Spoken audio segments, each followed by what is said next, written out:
હવે આપણે પ્રકરણ 4 ધોરણ 10 કયું છે દ્વિઘાત સમીકરણ. એની અંદર શું જોવા જઈ રહ્યા છે ખબર છે? અવયવ પાડો. એટલે કે અવયવ પાડો એનો મુદ્દો નથી, અને બીજ શોધો. પણ બીજ શોધવા માટે બી તમારે શું કરવું પડશે? એના અવયવ પાડવા પડે. અવયવ કઈ રીતે પાડવાના આપણે યાદ છે ને, વર્ષોથી કરતા આવીએ છીએ. 8, 9, 10 લગભગ આપણા એક પણ મહિનો એવો નહીં ગયો છે કે આ અવયવ આપણે ના કર્યા હોય. એમાં right or wrong I don't know. એમાં ઉદાહરણ 1 જોઈએ ચોપડીનું. શું કહે છે? 6x² - x - 2 દ્વિઘાત એટલે જેનો ઘાત શું છે? 2 છે. હવે આપણે આની અંદર સૌથી પહેલા તો શું કરવાના? ઇક્વલ ટુ 0 લઈ લઈએ, બરાબર? આના બીજ શોધવાના છે. બીજ એટલે એવા બે જવાબ શોધવાના છે જે આની અંદર તમે મૂકશો તો જવાબ શું આવે? સમજી ગયા? એને શૂન્યો પણ કહેતા હતા. ખ્યાલ આવી ગયો? હવે 6 અને 2 નો ગુણાકાર કરીએ. 6 દુ 12. 12 ના અવયવ પાડો કે બાદબાકી કરતા? માઇનસ એટલે અહીંયા માઇનસ હોય ને, અહીંયા એટલે બાદબાકી કરવાની. તો 4 તાલી 12 -1 જવાબ આવવો જોઈએ. જો અહીંયા માઇનસ હોય ત્યારે એક નિશાની માઇનસ, એક નિશાની પ્લસ. અહીંયા માઇનસ છે એટલે મોટી રકમ માઇનસ, નાની રકમ પ્લસ. હવે આપણે શું કરીશું? સ્પ્લિટ કરીશું. કોને? 1x ના બદલે શું લખીશું? -4x + 3x - 2 = 0. હવે આમાંથી કોમન કાઢતા તમને આવડતું જશે. 2x 3x માઇનસ, આમાંથી કોઈ જ કોમન નીકળતું નથી એટલે 1. આ છે આપણું g1. હવે 3x - 2 and 2x + 1 = 3x - 2 = 0. તો 3x = કેટલા આવશે? x = 3 અને 2x = -1. તો આ બે તમારા આ સમીકરણના બીજ છે. એટલે આ બીજ તમે આમાં વાવો, એટલે કે આ બીજ તમે એમાં યુઝ કરો તો જવાબ શું આવી જશે? 0. હવે છે ને એનો એક પ્રશ્ન જે આપ્યો છે ઉદાહરણ 5 એની વાત કરીએ. બરાબર છે? થોડોક તમારા માટે ક્રિટિકલ, ને તમે આના માટે ટેવાઈ ગયા છો. ઓલરેડી આપણે આવું એક પ્રકરણમાં કરી ચૂક્યા છે. કયા પ્રકરણમાં? હા, તો ધ્યાનથી જોજો. 3x²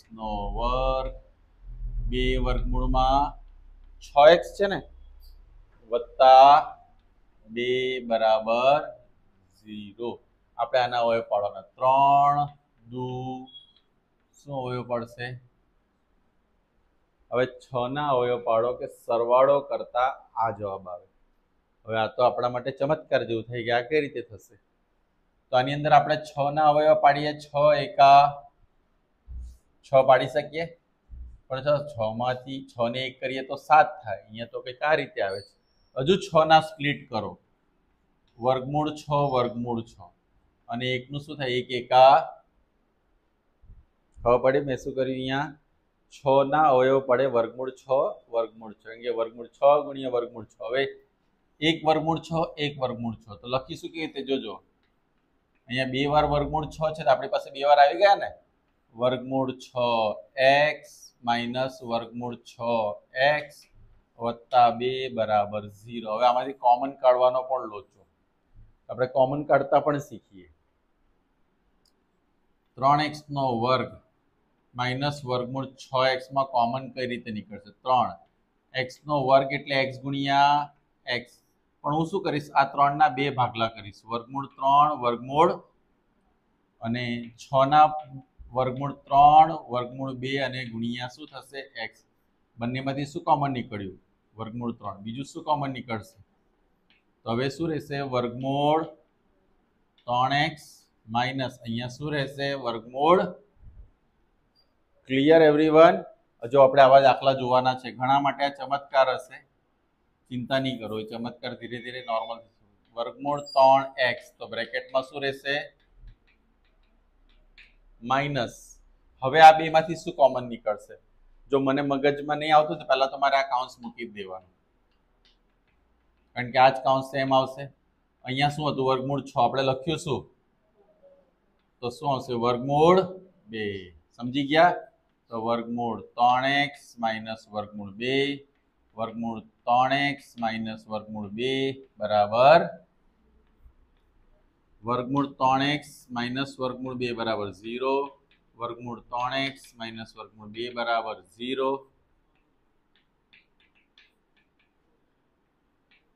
x બરાબર વર્ગમૂળ 2 ના છેદમાં વર્ગમૂળમાં 3. રાઈટ? એને તમે આ રીતે પણ લખી શકો. અહીંયા પણ એ જવાબ આવશે.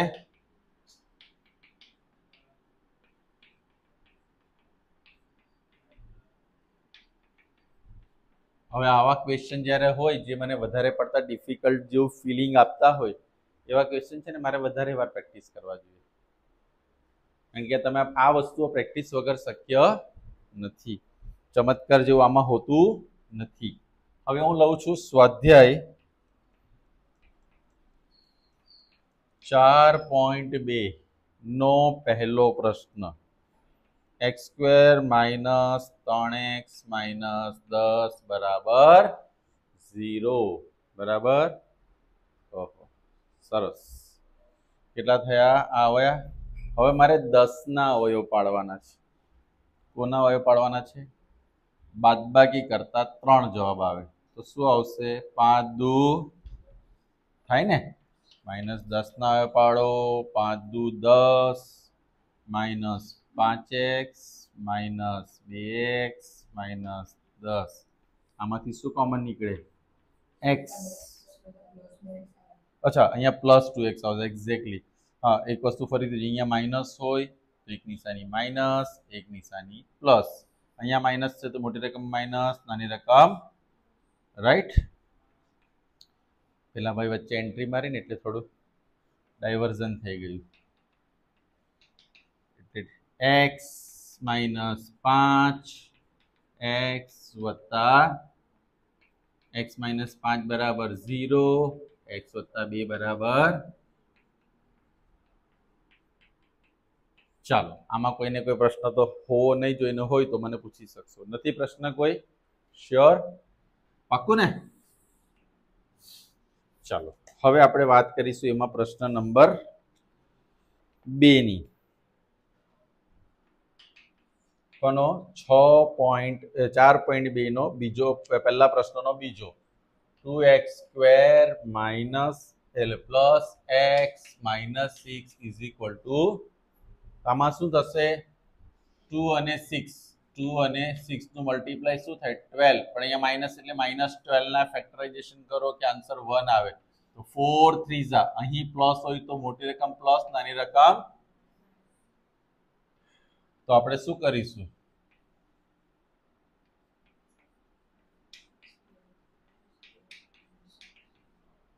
આમાંથી કોમન શું નીકળશે? 2x, x plus 4. અહીંયા કોમન, અરે x પ્લસ 2, સોરી 3 કોમન નીકળશે તો શું આવશે? x પ્લસ, તો x plus 2 and 2x minus 3 is equal to 0. x plus 2 શું થશે? 2x minus 3 equal to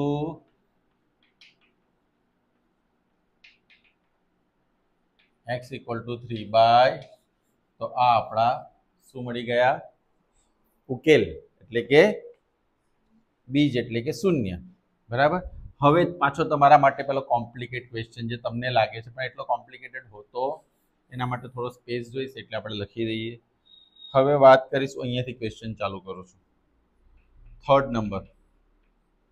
વર્ગમૂળ 2x નો વર્ગ વત્તા 7x વત્તા, સૌથી પહેલા તમારી પાસે અહીંયા બધું વત્તા છે ને એટલે બાદબાકી આવશે નહીં, સરવાળો જ કરવાનો આવશે. રાઈટ? હવે આપણે શું કરીએ? વર્ગમૂળ 2 ને એનો ગુણાકાર કરીએ. બહુ સરસ.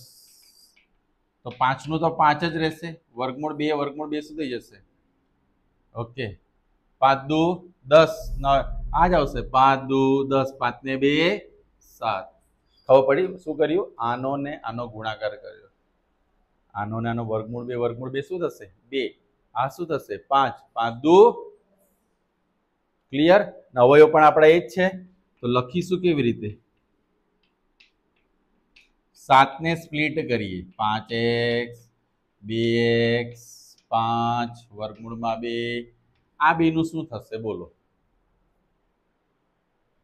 શું કોમન નીકળશે? પહેલા તો વર્ગમૂળ 2 ને 5 નો કોઈ રિલેશનમાં કોમન નીકળવાનો નથી, એટલે આપણે હવે ખાલી કોમન કાઢીએ, તો વર્ગમૂળ 2x વત્તા આ બંનેમાંથી કોમન શું નીકળશે ખબર છે? વર્ગમૂળ 2. કેમ? આ 2 ના 2 ભાગલા પડશે, વર્ગમૂળ 2 વર્ગમૂળ 2, અહીંયા વર્ગમૂળ તો રહેશે, ને આપણને ખબર છે કે આ કાઉન્સ હોય તે જ આવશે ત્યાં. થોડું લોજિક વાપરો તો પણ તમારો આન્સર આવી જાય. વર્ગમૂળ 2x વત્તા 5x વત્તા વર્ગમૂળ 2 બરાબર વર્ગમૂળ 2x વત્તા 5 બરાબર 0, x વત્તા વર્ગમૂળ 2 બરાબર -5 -5 ના છેદમાં વર્ગમૂળમાં x બરાબર માઇનસ વર્ગમૂળમાં 2. તો આ તમારા શું મળી ગયા? શૂન્ય, એટલે કે બીજ મળી ગયા. હવે કયો પ્રશ્ન આવે આપણે? ચોથો, ફોર્થ ક્વેશ્ચન. ફોર્થ ક્વેશ્ચન શું છે? 2x² - x + 1/8.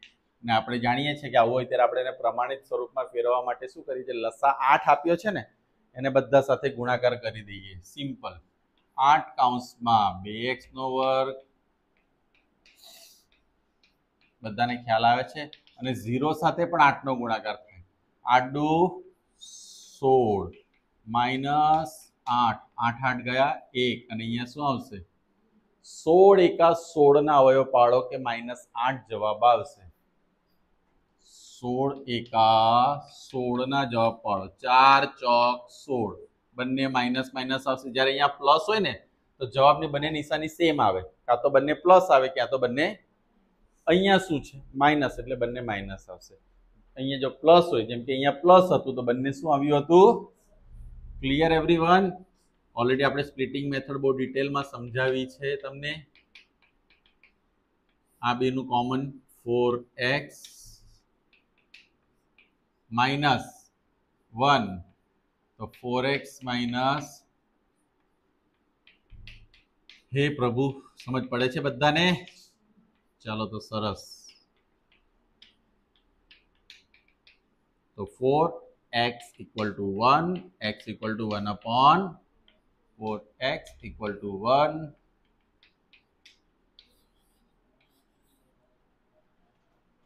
હજુ એક ક્વેશ્ચન છે ને બાકી અંદર, ફિફ્થ. પાંચમો સવાલ શું છે?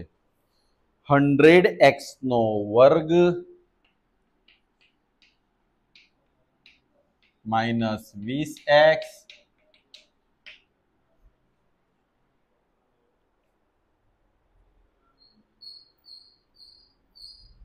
સો એકા 100 ના અવયવ પાડો કે 20 જવાબ આવે. 10 દાન 10 × 10 100. સિમ્પલ. અહીંયા પ્લસ છે એટલે બંને નિશાની કેવી આવશે? સરખી આવશે. આને એમ બોલવાનું કે અહીંયા એટલે સરખી, અહીંયા શું છે? માઇનસ, એટલે બંને માઇનસ આવશે. ક્લિયર થાય છે બધાને? -10x -10x, આમાંથી કોમન શું નીકળશે? આમાંથી કોમન 1.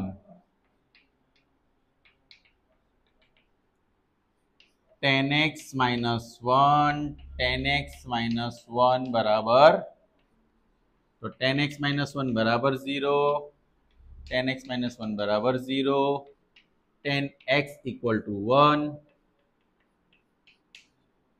10x = 1. તો આ તમે જોઈ શકો છો, અહીં આપણી પાસે બધાના બીજ એટલે કે ઉકેલ આવ્યા, અને એ બીજ જો તમે સમીકરણમાં મૂકો છો. હવે આ ચેપ્ટરની અંદર બીજી શું વાત છે? આપણે છે ને કુટ પ્રશ્ન બી સોલ્વ કરીશું, પણ કુટ પ્રશ્ન એનાથી જ સોલ્વ થશે જેને પહેલા તો સમીકરણ બનાવતા આવડે, સમીકરણ બનાવતા આવડે પછી સમીકરણ સોલ્વ કરતા આવડે.